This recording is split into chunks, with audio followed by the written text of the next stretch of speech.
देखिए, आज कक्षा द्वादश की इस वीडियो में हम लोग पढ़ने जा रहे हैं AX प्रकार AX5 प्रकार के अंतर हैलोजन यौगिक।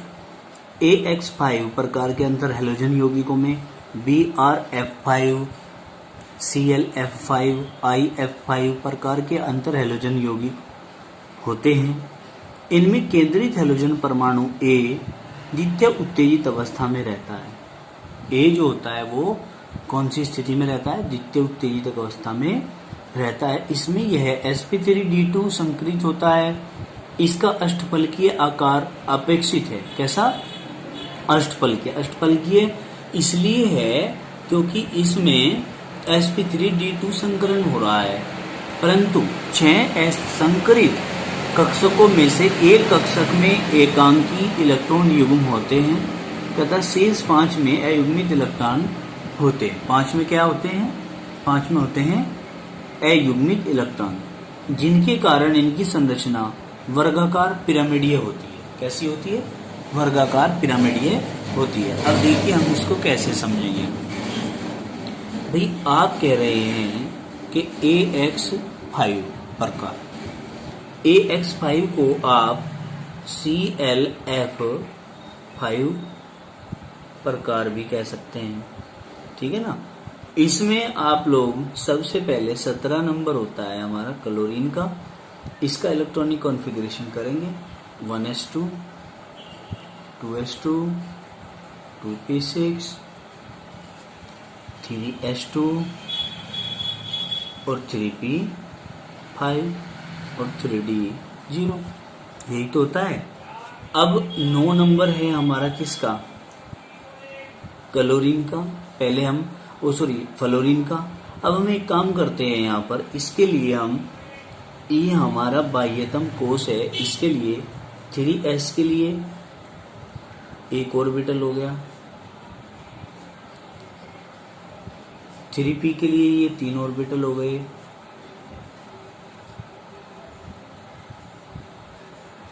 1 2 3 4 5, 3d में 5 ऑर्बिटल हो गए।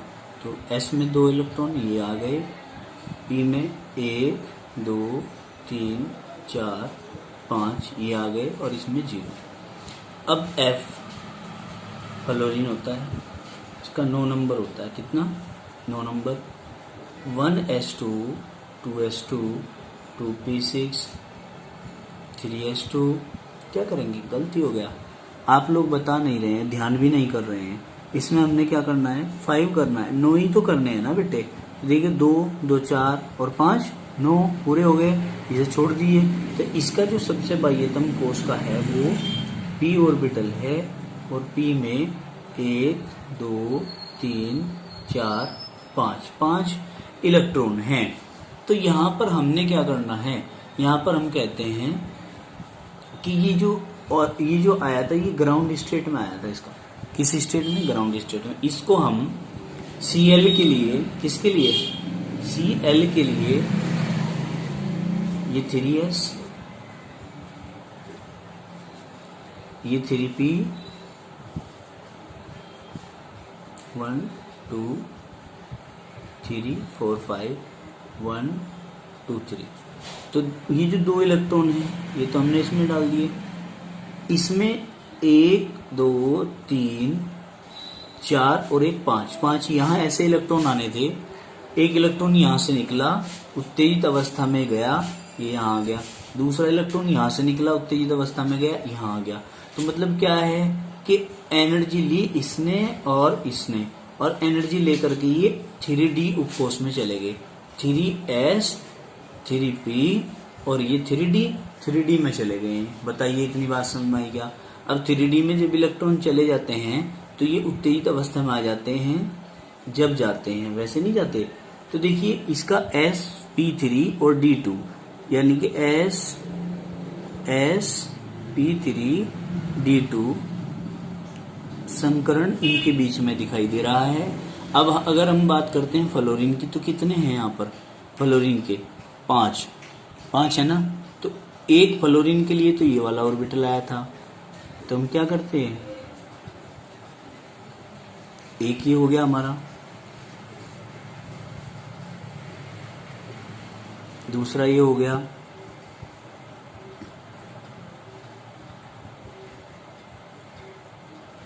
तीसरा ये हो गया, फिर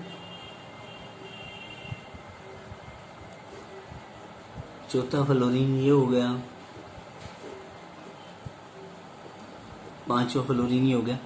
एक फ्लोरीन में 1 2 3 4 5, दूसरे में 1 2 3 4 5, 1 2 3 4 5, इनमें भी 1 2 3 4 5, 1 2 3 4 5 ये आ जाएंगे।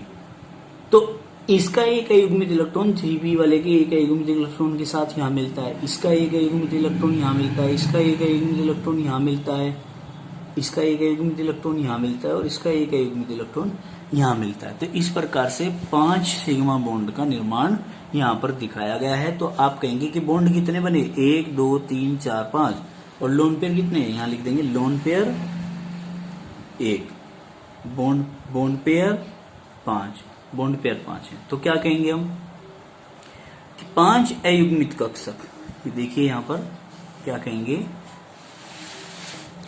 कि 5 अयुग्मित इलेक्ट्रॉन युग्म कक्षक 5s परमाणुओं के अयुग्मित इलेक्ट्रॉन युग्मों कक्षकों के साथ केंद्रीय परमाणु द्वितीय अवस्था में या द्वितीय उत्तेजित अवस्था में रहता है।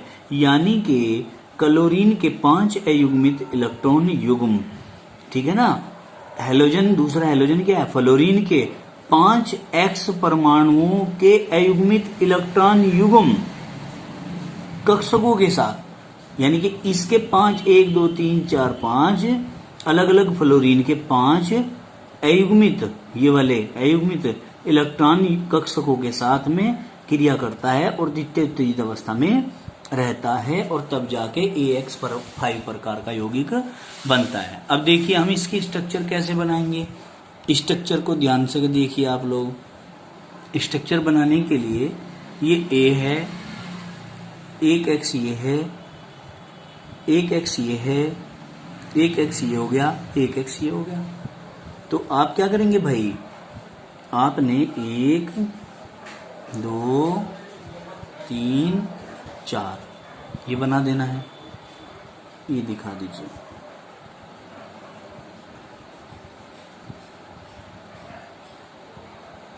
ये हो गया, एक X ये दिखा दीजिए आप यहाँ पर, 5वां X। तो इसके साथ आप जो है बॉन्डिंग दिखा दीजिए इस प्रकार से, ठीक है। बताइए इतनी बात समझ में आई क्या, ये फिर इसके साथ, ये वाला फिर इसके साथ, तो इस प्रकार से जो है आपकी स्ट्रक्चर तैयार हो जाती है, जिसको हम कहते हैं AX5 प्रकार के यौगिक। क्या, AX5 प्रकार के यौगिक, यहाँ लिख दीजिए प्रकार के यौगिक, ठीक है। ये बात आपकी समझ में आ गई होगी। अब हम इसके बाद आगे चलते हैं अपने टॉपिक को लेकर, जिसमें हम पढ़ने जा रहे हैं AX7 प्रकार के यौगिक, AX7 प्रकार के।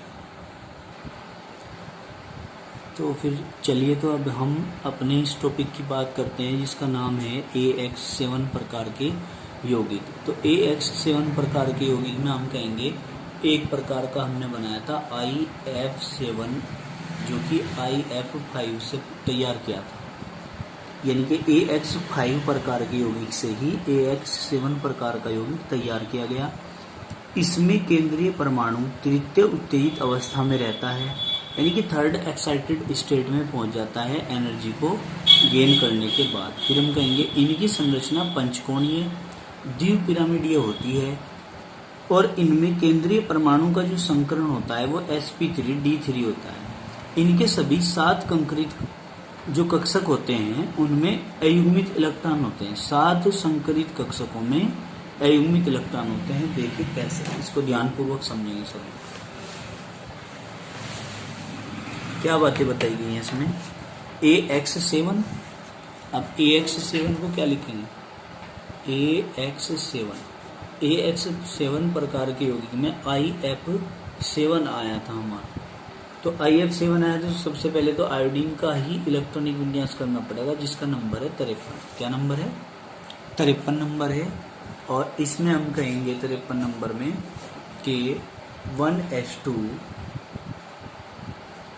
2s2 2p6 3s2 3p6 और 3d10, फिर 4s2 4p6 4d10। अब फिर इसी में ही हम करते हैं 5s2 5p5 5p5 और 5d0। देखिए 2 4 6 10 2 12 6 18 10 28 2 30 6 36 10 क्या हो गया 46 46 और 2 48 और 3 5 53 पूरे हो गए। तो हम कहते हैं कि 53 का हमने पूर्ण कर लिया है।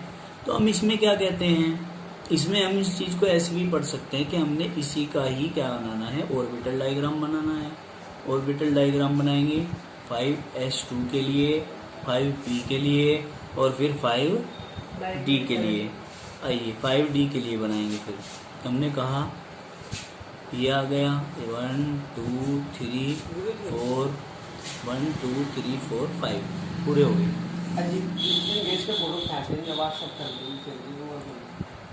काम कर लिया आपने, बैठ के काम कर लो इसमें से। इसके सारे फोटो खींच कर जी। अभी काम तो कर लो बैठ करके, फोटो बाद में खिंचवाना, ठीक है? नहीं ये तो काम रफ कॉपी में कर लो इसे बैठ करके भाई। सारा कर लिया, फिर जितना होता है उतना कर लो बैठ के। अभी कहीं आफत थोड़ा ही आ रही है, कहीं जाना थोड़ा ही है भाई, या कुछ और काम करना है? रफ में ही कर लो बैठ के, दोबारा हो जाएगा वो सुंदर सुंदर, दोबारा अभ्यास हो जाएगा उसका। तो है भाई, मैं बार बार थोड़ा ही करूंगा बेटे, पहले भी हमने कर दिया था फिर करेंगे। 1 2 1 2 3 4 5 इसमें 0 इलेक्ट्रॉन, इसमें कोई इलेक्ट्रॉन नहीं है, ठीक है? अब हमने क्या करना है, इसमें तो 0 हो गया, ये तो हो गई आपकी ग्राउंड स्टेट। अब इसके बाद इसमें हम एक्साइटेड स्टेट की बात करेंगे। एक्साइटेड स्टेट होगी third excited state. Third excited state कैसे बनेगी ये आप सब लोग भी जानते हैं। जब भी कोई इलेक्ट्रॉन 1 2 3 4 5 जब भी कोई इलेक्ट्रॉन एनर्जी को गेन करता है तो तब जाके वो एक्साइटेड स्टेट में आता है। जैसे यहाँ इलेक्ट्रॉन है हमारा, यहाँ भी है, यहाँ भी है, यहाँ भी है। तो सबसे पहले एनर्जी को गेन यहाँ पर किया, ये वाला इलेक्ट्रॉन निकला यहाँ चला गया। फिर इसने एनर्जी को यहाँ पर गेन किया, ये वाला इलेक्ट्रॉन एक्साइटेड स्टेट में आया, यहाँ चला गया। फिर इसके बाद इसने भी एनर्जी को गेन किया, ये वाला इलेक्ट्रॉन निकला, यहाँ चला गया। तो क्या हुआ कि एक्साइटेड स्टेट में चला गया 3 बार। तो इसलिए हम इसको क्या कहते हैं, थर्ड एक्साइटेड स्टेट। अब देखिए थर्ड एक्साइटेड स्टेट में आने के बाद 1 2 3 4 5 6 7 इलेक्ट्रॉन अनपेयर्ड हो जाते हैं। क्या हो जाते हैं? 7 इलेक्ट्रॉन अनपेयर्ड हो जाते हैं और इसमें हम संकरण कहते हैं 1 2 3 4 5 6 7 और S P के 3 और D के 3, तो हम कहते हैं sp3d3 हाइब्रिडाइजेशन। इसमें आपको शो हो रहा है। अब बात करते हैं फ्लोरीन की। किसकी? फ्लोरीन की। फ्लोरीन का है 9 नंबर 1s2 2s2 और 2p5। तो देखिए P में 5 इलेक्ट्रॉन प्रेजेंट हैं। P के लिए 3 ऑर्बिटल 1 2 3 4 5 5 इलेक्ट्रॉन हमने इसमें भर दिए। अब यदि मैं बात करूं in case of IF7 molecule, IF7 molecule में क्या होगा, थर्ड एक्साइटेड स्टेट को उठाइए जो बनी है हमारी, 1 इलेक्ट्रॉन इसमें आएगा, 3 इलेक्ट्रॉन इसमें प्रेजेंट होंगे और 1 2 3 4 1 2 3 4 5 पूरे हो गए। अब 1 2 3 4 5 6 7 इलेक्ट्रॉन इसमें प्रेजेंट है थर्ड एक्साइटेड स्टेट में। चलिए अब एक कितने फ्लोरीन है यहाँ पर एक आयोडीन के साथ 7 फ्लोरीन उपस्थित हैं। तो यहाँ पर आप लोग देखिए ये किसका है, ये आयोडीन के लिए ही तो बनाया है हमने। और इसमें 7 फ्लोरीन कैसे बनाने पड़ेंगे भाई। सबसे पहली बार एक फ्लोरीन के लिए तो स्टेट ये आती है 1 2 3 4 5। दूसरे फ्लोरीन के लिए स्टेट ये आती है 1 2 3 4 5। तीसरे फ्लोरीन के लिए स्टेट ये आती है 1 2 3 4 5। चौथे फ्लोरीन के लिए स्टेट ये आती है 1 1 2 3 4 5। ठीक है जी। और फिर नेक्स्ट आपका फ्लोरीन होता है, उसके लिए चूंकि फ्लोरीन की मात्रा ज़्यादा है तो उसको ऐसे बनाएंगे 1 2 3 4 5, 2 और 2 4 और 1 5, 5 तो हो गए हैं। 2 फ्लोरीन हमें और चाहिए। 2 फ्लोरीन बनाने के लिए हम यहाँ पर बना लेते हैं। इसको हम इस क्रम में इसलिए रख रहे हैं जिससे कि सीक्वेंस सही हो जाए, बॉन्ड हमारे सही प्रकार से बन जाएं और हमको प्रदर्शित भी हो जाएं। तो एक छठे वाला ये हो गया फ्लोरीन के लिए ऑर्बिटल p ऑर्बिटल, और 7वें वाले के लिए 1 2 3 4 5 ये हो गया फ्लोरीन ऑर्बिटल। तो अब हम देखते हैं ये सभी के सभी, ये जितने भी यहाँ पर दिखाई दे रहे हैं यहाँ से लेके यहाँ तक के, ये सारे के सारे ऑर्बिटल जो हैं ये सारे फ्लोरीन के हैं। किसके हैं? फ्लोरीन के। तो एक फ्लोरीन के लिए ये है तो 7 फ्लोरीन के लिए 7 बनाने पड़ेंगे। बहुत लंबा चौड़ा एरिया हो गया। ठीक है। अब इसका एक अयुग्मित इलेक्ट्रॉन आयोडीन का फ्लोरीन के प्रत्येक अलग अलग उपकोष के अयुग्मित ऑर्बिटल के साथ में साझा करेगा, बॉन्ड बनाएगा। तो इसने इसके साथ में बॉन्ड बनाया, इसके अयुग्मित इलेक्ट्रॉन ने इसके साथ बॉन्ड बनाया, इसके अयुग्मित इलेक्ट्रॉन ने इसके साथ बॉन्ड बनाया, इसके अयुग्मित इलेक्ट्रॉन ने इसके साथ बॉन्ड बनाया। फिर आप देख रहे हैं कि इसके अयुग्मित इलेक्ट्रॉन ने इसके साथ में बॉन्ड बनाया, यहाँ पर इसने यहाँ पर बॉन्ड बनाया और इसने यहाँ पर बॉन्ड बनाया। तो ये तो एक प्रकार की कला है बॉन्ड को दिखाने की। तो इस प्रकार से कितने बॉन्ड बन जाते हैं? 7 यहाँ पर बॉन्ड पेयर बन जाते हैं, यानी कि 7 बॉन्ड पेयर हैं। तो हम कहेंगे कि लोन पेयर की संख्या 0 है और बॉन्ड पेयर की संख्या 7 है। ठीक है ना। तो इसी आधार पर आप क्या कह सकते हो, इसी आधार पर आप कह सकते हो इसके स्ट्रक्चर के बारे में एक्सप्लेन कर सकते हो। कैसे?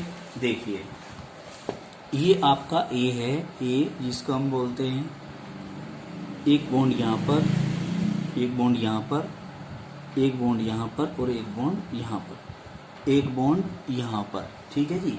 और एक बॉन्ड यहाँ पे बना देते हैं, एक बॉन्ड यहाँ पे बना देते हैं। यानी कि ये आपकी सीक्वेंस बनेगी। ये भी एक्स है, ये भी एक्स है, ये भी एक्स है, ये भी एक्स है। ए अकेला है और एक्स के 1 2 3 4 5 6 7 हो गए। तो इसकी स्ट्रक्चर को आप ऐसे दर्शाइए। सुंदर सुंदर स्ट्रक्चर बनानी है ताकि क्लियरिफाई करके समझ में आ सके प्रत्येक वस्तु को। आप ऐसे करेंगे तो इस प्रकार से आप लोगों ने देखा कि यहाँ पर बॉन्ड कैसे बन रहे हैं। ये स्ट्रक्चर आपको प्राप्त हो जाती है जिसको हम कहते हैं अष्टफलकीय स्ट्रक्चर। ठीक है, अष्टफलकीय संरचना। इसको फिर क्या करेंगे, यहाँ से इस वाले x को डायरेक्ट करके इससे मिला दीजिए, इस वाले x को डायरेक्टली जो है आप इसमें मिला दीजिए। ठीक है। तो इस प्रकार से आपको क्या प्राप्त हो जाता है, अष्टफलकीय स्ट्रक्चर प्राप्त हो जाती है AIF7 मॉलिक्यूल की।